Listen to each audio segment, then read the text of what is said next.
everyone, welcome to Greybeard's Jewels. Today we bring you 10 fun facts about South Carolina. Without further ado, here we go. Number 1. The tobacco market of Lake City was established in 1898 and was a major player in the South Carolina tobacco industry.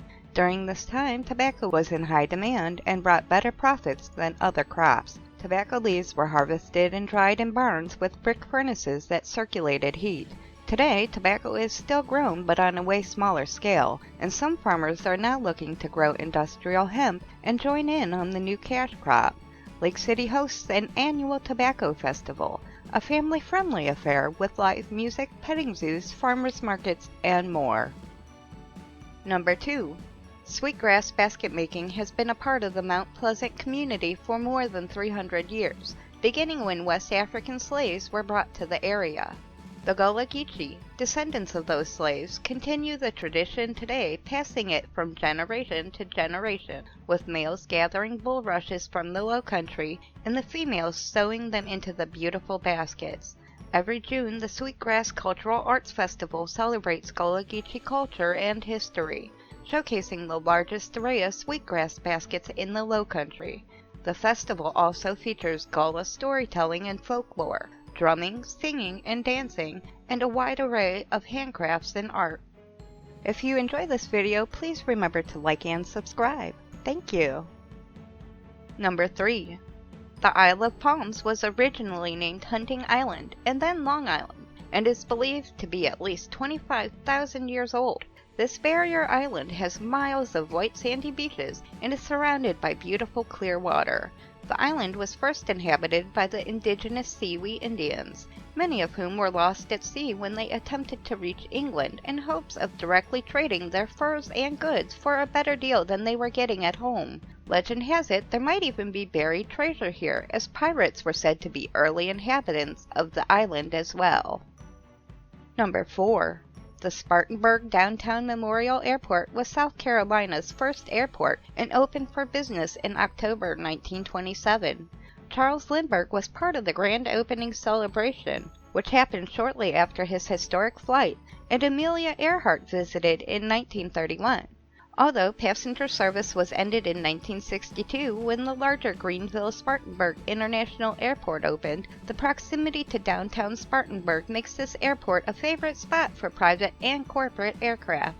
During World War II, the airport was used as a training facility for the United States Army Air Corps and a refueling stop for naval aviators. Now a general aviation airport, it's still the third busiest in South Carolina. Number 5. Orangeburg is known as the Garden City because of its beautiful Edisto Memorial Gardens, which was named to honor the brave individuals from Orangeburg who gave their lives fighting in wars. The garden was started in the 1920s with 5 acres and some azaleas. The famous rose gardens were introduced in 1951 and now feature 4,800 plants representing over 120 varieties of roses. The 175-acre site has much more to offer though, including many flowering shrubs and trees, a natural cypress wetland area with a boardwalk, and a sensory garden planted with flowers that have distinct textures and fragrances for visually impaired guests, to just highlight a few. Number 6. The Stumphouse Mountain Tunnel was started in 1856 by a railroad company and is bored more than a quarter mile into the granite heart of Stumphouse Mountain. Budget constraints and the brewing Civil War ended the project in 1959.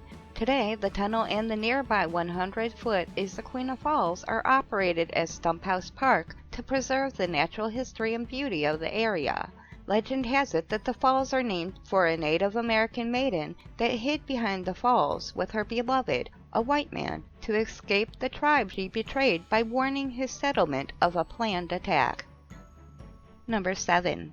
The walls of Fort Sullivan on Sullivan's Island were made of spongy palmetto logs and were filled with sand, keeping it protected from British cannon fire during the Battle of Sullivan's Island during the Revolutionary War. Afterwards, the fort was renamed for the U.S. commander of the battle, General William Moultrie. The victory has been celebrated as Carolina Day on June 28th ever since. The flag flown there was designed by Moultrie for the South Carolina militia and featured a white crescent inscribed with the word Liberty on a dark blue background. Later, a palmetto tree was added to pay homage to its role in the fight for independence and was the basis for today's state flag. Number 8. Campbell's Covered Bridge was built in 1909 and is the only remaining covered bridge in South Carolina. You can find this historic treasure off Highway 14 near Gowensville in Greenville County. The 35-foot-long, 12-foot-wide bridge spans Beaver Dam Creek and helped connect many local communities by greatly reducing travel time. Campbell's Covered Bridge was closed to motor traffic early in the 1980s and was last restored in 1990. The bridge and surrounding area are now a historic site and park that offers picnic areas, and visitors can explore the surrounding area, including the ruins of the old grist mill and home of the bridge's namesake. Number 9. The only Major League Baseball player to wear the name of his hometown on his uniform was starting pitcher Bill Voicel. While born in Greenwood, South Carolina, Voicel grew up in the oddly named nearby town of 96. He started his career in 1942 with the New York Giants, where he wore a few different numbers. But when he started playing for the Boston Braves in 1947, he received special permission from the National League to wear 96, the highest number worn at the time, which he kept until he retired from Major League Baseball in 1950, playing his last season with the Chicago Cubs. Number 10. South Carolina is home to the world's hottest chili pepper. Smokin' Eds Carolina Reaper, developed and grown by Ed Curry of the Pucker Butt Pepper Company. The gnarly, bumpy red pepper has a distinctive stinger tail, perhaps nature's way of warning you'll feel like your body has fallen into the pits of hell with the devil himself once you consume the pepper. Said to have a sweet, fruity flavor at first, luring unsuspecting victims to think the Reaper is overhyped. But, to their surprise, the pepper immediately smacks back with up to 2.2 million Scoville heat units. In comparison, the average jalapeno only hits 10,000 on the Scoville scale. In closing, we hope you enjoyed today's video. Thank you for watching, and we'll see you next time.